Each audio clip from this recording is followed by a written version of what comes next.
Welcome back to Book to Read. Feels like it's been ages, right? But we're back, episode 33. Today, we're diving into Harry Potter and the Order of the Phoenix. This book always makes me feel like I need a 4-day nap and a really long shower. You know, poor Harry. Yeah, he's going through a lot. It's not just teenage stuff this time around. Definitely not. Voldemort's back. The Ministry's doing their thing. Plus, we get Dolores Umbridge. No wonder Harry's stressed. Speaking of feeling overwhelmed, I gotta thank Bookspace. It's been keeping me organized, especially with all this Wizarding World stuff. Seriously, it's amazing for organizing my books, and I love finding quotes to share. It's a bookworm's best friend. Yeah, like a room of requirement for book lovers. You can connect with other people, discuss your favorite books, and just geek out, basically. Exactly. Okay, back to Harry. He's stuck with the Dursleys, right? Completely cut off from the Wizarding World, like a pressure cooker. All that teenage angst and magical frustration, and then, boom, he gets an expulsion notice from the Ministry for using magic outside of school. Like, seriously. Pretty harsh move, especially since he was defending himself against Dementors. But I think it shows what the Ministry is all about. Appearances. Control.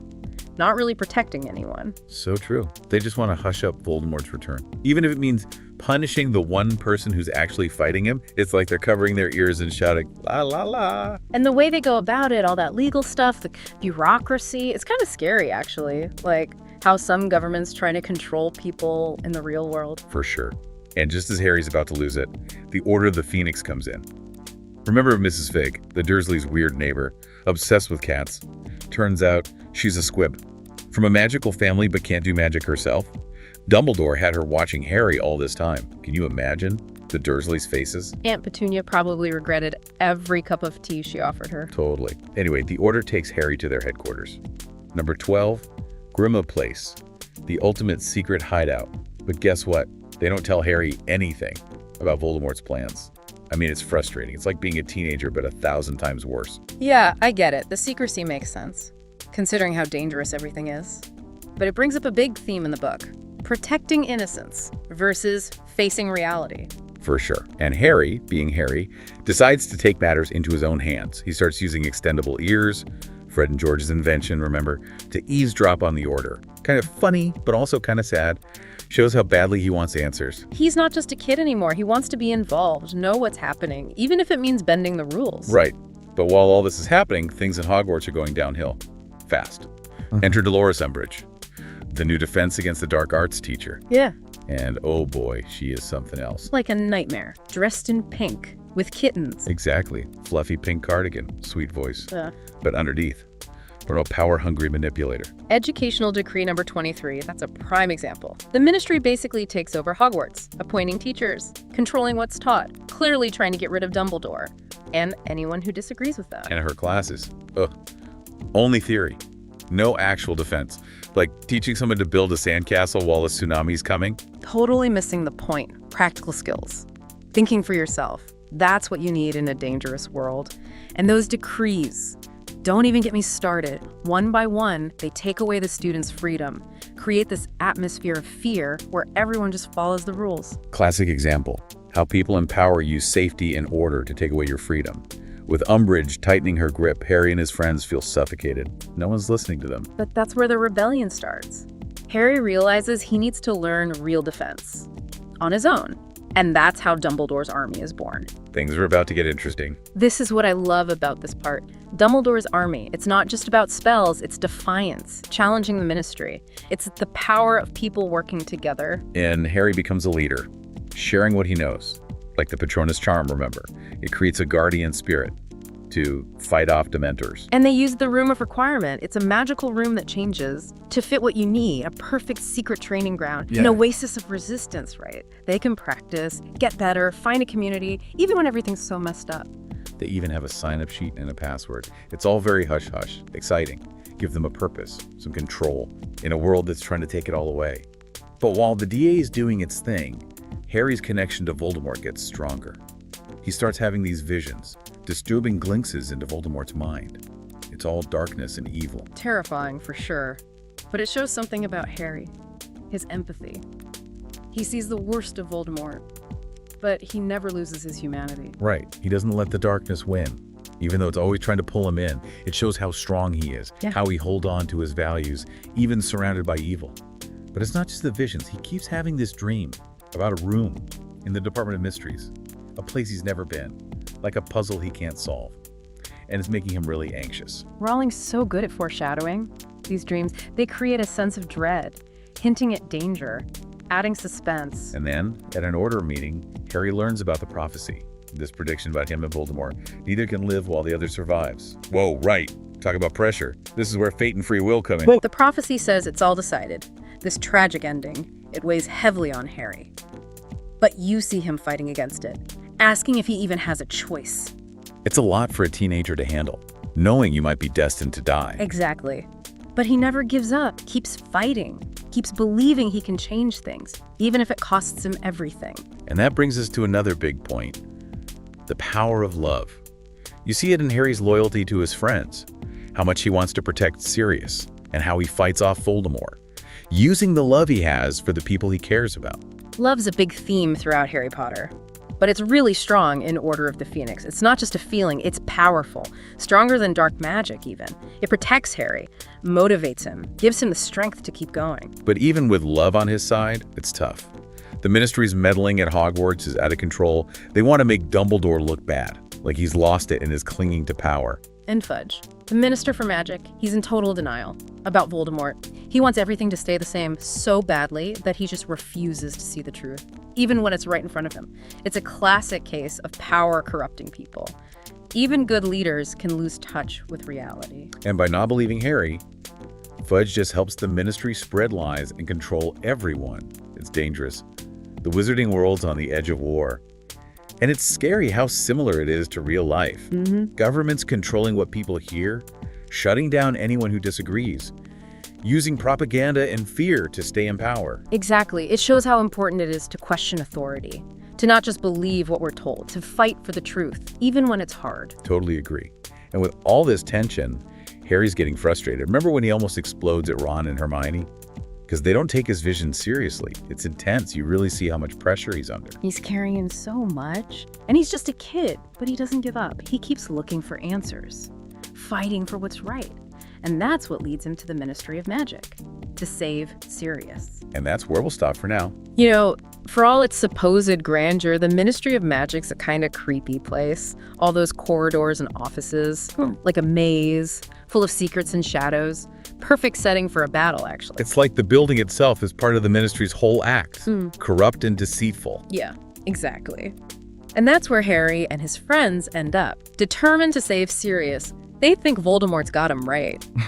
Going deeper and deeper into this ministry, every step is like walking into a nightmare. Tension's so thick you could cut it with a knife. All those creepy corridors, weird things everywhere. It's like a haunted house on steroids. Well, it eyes the Ministry of Magic. Can't expect it to be all sunshine and rainbows, right? But what really gets me about this part is how it messes with what's real. Remember that Hall of Prophecy? With all those swirling orbs, each one holding a prophecy. It's a beautiful scene, but it also makes you think about how the future isn't set in stone. Like even prophecies, those big predictions about destiny. They can be misleading, or we can misunderstand them. Exactly. And then you have the Death Chamber, this silent, eerie place where Harry thinks he's talking to Sirius through the veil. It breaks your heart, you know. It plays on all of Harry's fears and hopes. He wants Sirius back so badly. He wants a family. He's ready to believe anything. When he reaches out to the veil, thinks he can pull Sirius back. It gets me every time. You feel his hope. And then, that realization, it's all fake. Voldemort's trick. He's a master manipulator, Voldemort. He uses Harry's love for Sirius, turns it against him. And that's when Voldemort attacks. Tries to get into Harry's mind, his body even. It's terrifying. Shows you how insidious Voldemort is. He doesn't just want to defeat Harry, he wants to break him. But Harry's love for Sirius, his grief, his anger, they become a shield, push Voldemort back. It shows that love is a power, stronger than dark magic. And that even painful emotions can be a source of strength, drive you to fight for what you believe in. And then, bam, Dumbledore appears, like Gandalf coming to save the day. The duel is epic. Dumbledore versus Voldemort, pure magic. The way Rowling writes it, spells flying like fireworks, the air crackles with energy, it's like a movie, you know.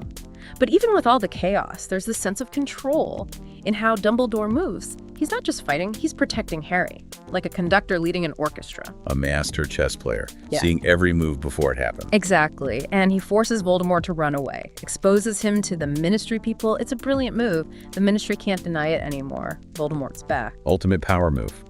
But the victory comes at a price. Sirius is gone. Harry has to deal with this huge loss. The fight's not over. Not even close. It's a turning point for Harry. He faces death. The fact that life is fragile, loss changes you. And in that moment, Dumbledore tells him the truth. About Harry's connection to Voldemort. The scar isn't just a wound, it's a magical link. Voldemort accidentally shares his thoughts and feelings with Harry. Like a two-way mirror, Harry gets glimpses into Voldemort's mind, all that anger and hatred. It's a constant reminder of how they're connected. Their destiny is intertwined. Like Voldemort gave Harry a weapon, a way to understand him, but it's also a curse. Imagine all those thoughts and feelings invading your mind. Harry's strong, though, resilient. He uses this connection, doesn't let it consume him. That's why Dumbledore insists on occlumency, mental defense, so Harry can block Voldemort out. And who does he choose to teach Harry? Snape, the potions master, who, let's be real, has zero patience. Their relationship is already a mess. I bet those occlumency lessons were fun. Intense is more like it, a battle of wills. Two strong personalities clashing, digging into their darkest memories. Two expert swordsmen. Every move exposes their weaknesses and strengths. Harry learns more than just defense. He learns self-control, how to master his emotions. It's a big step to becoming the wizard he needs to be. But while that's happening, Umbridge is still causing chaos at Hogwarts. She's a High Inquisitor now, free to terrorize everyone, inspecting teachers, changing lessons, just making life miserable. Her little reign of terror, it shows how power can corrupt anyone, even someone who seems harmless. And her punishments are brutal, making Harry write lines with that quill, the one that cuts the words into his hand. That's torture, disguised as discipline. She uses rules to control people, punish them. Anyone who disagrees is silenced. Everyone has to conform. And she encourages students to spy on each other, report anything suspicious, creates an atmosphere of fear and distrust, just like in those real-life dictatorships. We have to be careful. Challenge people who abuse their power. Speak out against injustice, even when it's scary. But even with all that, there's resistance. Remember those fireworks? Fred and George set them off during Umbridge's inspection of Professor Trelawney. Pure defiance, color, and chaos. Umbridge loses control for a second. Like a big screw you to authority, reminds the students that they don't have to just take it, fight back, even in small ways. Be themselves. And Dumbledore's army keeps going. Despite Umbridge's attempts to shut them down, they're practicing, getting better, ready to face Voldemort. And Harry's a great leader, patient, encouraging. He inspires them. He's not just teaching spells, he's showing them they have the power to fight back. He's also learning to trust himself, make his own decisions. He's not just following orders anymore. But the more confident he gets, the more worried he is about Sirius. He has these visions, sees Sirius being tortured by Voldemort, trapped in the Department of Mysteries, like a nightmare he can't escape. His worst fear is coming to life. He needs to protect Sirius. Sirius is the closest thing he has to a family. And it makes him do reckless things. Remember when he tried to contact Sirius through Umbridge's fireplace? Almost got expelled for that. He's brave and strong, but he's still a teenager. Makes impulsive decisions. But it also shows how much he loves Sirius. He's willing to risk everything. That loyalty, that devotion, it leads Harry and his friends to the Ministry. That night, the night everything changes, going to the Ministry like that, based on those visions, that desperate hope to save Sirius. It's a turning point in the book, you know. Yeah. It's not safe little Hogwarts anymore. This is the real war against Voldemort. Yeah, like going from playing pretend to suddenly facing the real danger. And the battle in the Department of Mysteries, it's intense. Spells flying everywhere, life or death. A true test. For Harry, for all his friends, they're up against Death Eaters, Voldemort's best fighters, and they're outnumbered big time. But they use what they learned in Dumbledore's army, right? All those hours practicing in secret shows how important it is to be prepared, to work together, even when things seem impossible. Like all those nights in the Room of Requirement weren't for nothing. Their fighting is one, backing each other up, using what they're good at. Some amazing magic happens too. Shows you how talented they all are. Neville, for example. He always had trouble with magic, but he shows real guts. Right, when he breaks free from the Imperious curse and keeps fighting. You see how much he's grown. And Luna Lovegood. She's got her own way of seeing things, believes in things most people don't. She's a real asset to the team. Totally. She's not afraid to be different. That's her strength. But even with all their bravery, things take a dark turn. Sirius. He's gone. Harry's world is shattered. Rowling captures that grief so well. It's raw, painful. You feel Harry's despair. And that's when Voldemort attacks again. Tries to take over Harry's mind. Use him. But Harry's love for Sirius, his grief and anger, they push Voldemort back. Love, Ias, a power. Don't underestimate it. Stronger than dark magic. It's a theme that runs through all the books, but it's really strong here. And then, just in time, Dumbledore arrives. You can feel his power. The duel. Epic. Dumbledore and Voldemort. A magical showdown. It's like watching a symphony. Destructive and creative, light and darkness. Every spell is a note. Yeah, but even with all that chaos, Dumbledore is calm, in control. Every move is precise. He's not just fighting Voldemort, he's protecting Harry. Exactly, and he makes Voldemort run away, exposes him to the Ministry. They can't deny the truth anymore. It's a victory, but a sad one. Sirius is gone. Harry has to deal with that loss. And the prophecy. The fight's not over. So after all that, what's the lesson? What does Harry learn? About himself, about the world, good and evil. Well, one big thing is facing your fears. Throughout the book, Harry confronts his deepest fears. Voldemort, Sirius, his own death. He never gives up, keeps fighting, even when he's terrified. It's like being brave doesn't mean you're not scared. It means doing what needs to be done anyway. And love, friendship, is what keeps Harry going. His friends support him, encourage him, they give him a place to belong. He needs that in this fight. Reminds us that we need each other. We can't go through tough times alone. Another thing is questioning authority. Don't just blindly follow. The Ministry tried to control everything, silence anyone who disagreed. That's a warning. We have to be critical, think for ourselves, fight for what's right. Yeah, that idea of rebellion, it's all over this book. Absolutely. Order of the Phoenix is about finding your voice, standing up for what you believe in, even when it's hard, and working together to fight injustice. It's a powerful story, stays with you, leaves you feeling hopeful, like love can really win. And as Harry goes back to the Dursleys, with that prophecy on his shoulders, Sirius, gone, scars from the battle, you can't help but wonder what's next, what challenges await him, how he'll grow even stronger.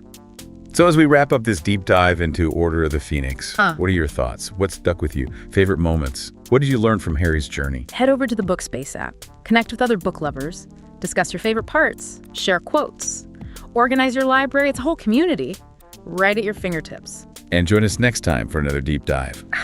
Until then, happy reading.